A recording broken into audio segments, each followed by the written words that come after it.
চলতি বছর জেলার 5টি উপজেলার 432টি মণ্ডপে অনুষ্ঠিত হবে সনাতন ধর্মাবলম্বীদের সর্ববৃহৎ উৎসব শারদীয় শ্রী শ্রী দুর্গাপূজা।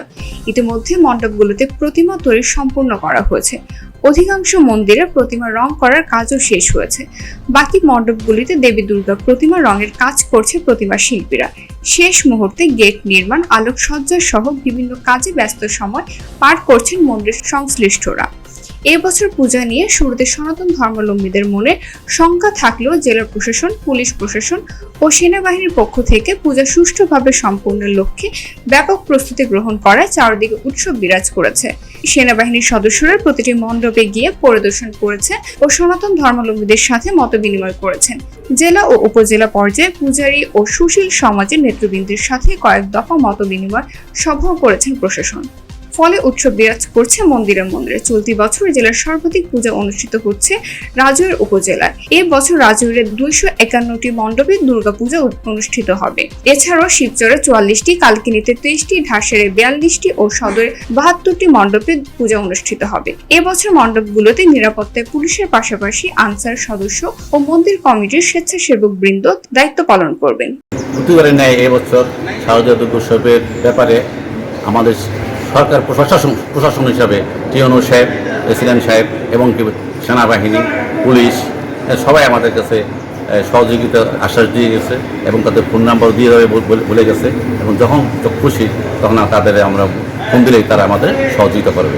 যথারীতি প্রতি বছরের ন্যায় আমাদের এবছর এই শ্রী শ্রী বলরাম দেব মন্দিরে শারদীয় দুর্গা উৎসব অনুষ্ঠিত হবে আমরা আশা রাখি। এবং আমাদের ইতিমধ্যে আপনারা দেখতে পাচ্ছেন যে আমাদের অলরেডি প্রতিমার কার্যক্রম চলতেছে।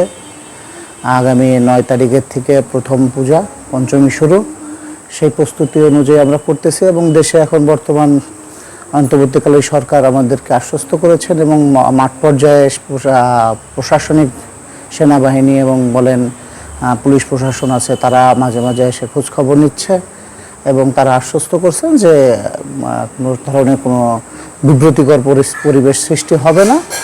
আমরাও চাই যাতে কোনো বিব্রতিকর পরিবেশ সৃষ্টি না হয় এবং আমরা শান্তিপূর্ণভাবে প্রতি বছরের ন্যায় এবছরও মায়ের পূজা অনুষ্ঠানটা সম্পূর্ণ করতে পারি।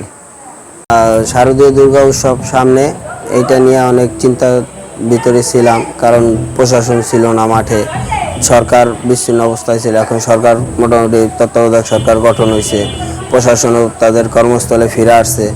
প্রশাসনের পক্ষ থেকে এখন ভালো একটা পূজা করার জন্য আশ্বাস পাইছি। এখন আমরা একটু স্বস্তিতে আছি যে আমরা শারদীয় উৎসবটা মনে হয় সুন্দর সুষ্ঠুভাবে উদযাপন করতে পারবো। আর তার পাশাপাশি আমি সাংবাদিক ভাই, তারপরে যারা আছেন ইলেকট্রিক মিডিয়ার সবার কাছে আমি অনুরোধ জানাবো যে তারাও যেন একটু সোচ্চার থাকে, আমাদের পূজা উৎসবটা যাতে সুন্দর সুষ্ঠুভাবে করতে পারি, তারা যাতে তাদের সার্বত্রিক সহযোগিতা আমাদের করে, এই আশা রাখি। হিন্দু সম্প্রদায়ের ভিতরে একটু দ্বিধাদ্বন্দ্ব, একটু ভয়ভীতি থাকলেও আমাদের এই জেলায় সেই ধরনের কোনো কিছু নেই। কারণ ইতিমধ্যে আমাদের জেলা প্রশাসন আমাদের নিয়ে এই দুর্গাপুজো উপলক্ষে সভা করেছে এবং জেলা প্রশাসক মহোদয় বলছে সার্বিকভাবে সে নিরাপত্তা প্রদান করবে। আমরাও যারা পূজা উদযাপন কমিটির আছি, আমি বাংলাদেশ পূজা উদযাপন কমিটির মাদারপুর জেলা শাখার আমি সাধারণ সম্পাদক। আমরাও বলছি যে আমরা সমস্ত পূজা মণ্ডপে আমরা স্বেচ্ছাসেবক রাখব এবং জেলা প্রশাসনও বলছে যে তারা পুলিশ, র্যাব, আর্মি এবং আনসার থাকবে নিরাপত্তার স্বার্থে। এছাড়াও সাদা পোশাকে আইনশৃঙ্খলা বাহিনীর সদস্যরা নিয়োজিত থাকবেন। যে নিরাপত্তা ব্যবস্থা গ্রহণ করেছি তা হলো যে আমরা মোট 432টি পূজা মণ্ডপকে অধিক গুরুত্বপূর্ণ এবং সাধারণ ক্যাটাগরিতে বিভক্ত করেছি। অধিক গুরুত্বপূর্ণ মণ্ডপগুলোতে 2 জন পুলিশ সদস্য এবং 8 জন আনসার সদস্য সহ স্বেচ্ছাসেবক দল নিরাপত্তার কাজে নিয়োজিত থাকবেন। গুরুত্বপূর্ণ পূজা মণ্ডপগুলোতে 6 জন আনসার সদস্য এবং স্বেচ্ছাসেবকগণ তাদের নিরাপত্তার দায়িত্ব পালন করবেন। এছাড়া আমাদের মোবাইল পার্টি, যৌথ বাহিনীর অন্যান্য দল এবং সাদা পোশাকের ডিএসপি ডিবি মোতায়েন থাকবে, যাতে এই পূজা মণ্ডপে বা এই শারদীয় দুর্গোৎসবের নিরাপত্তা ব্যবস্থা কোনোভাবেই বিঘ্নিত না হয়।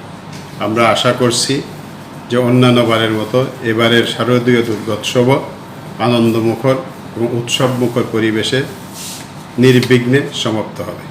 ধন্যবাদ। এবার প্রতিটি পূজা মণ্ডপে সিসি ক্যামেরা বসানো বাধ্যতামূলক করেছে প্রশাসন। শারদীয় দুর্গা উৎসব শান্তিপূর্ণভাবে উদযাপনের মধ্য দিয়ে শান্তির বার্তা আসবে মানুষের প্রাণে, এটাই কামনা পূজারী ও সুশীল সমাজের।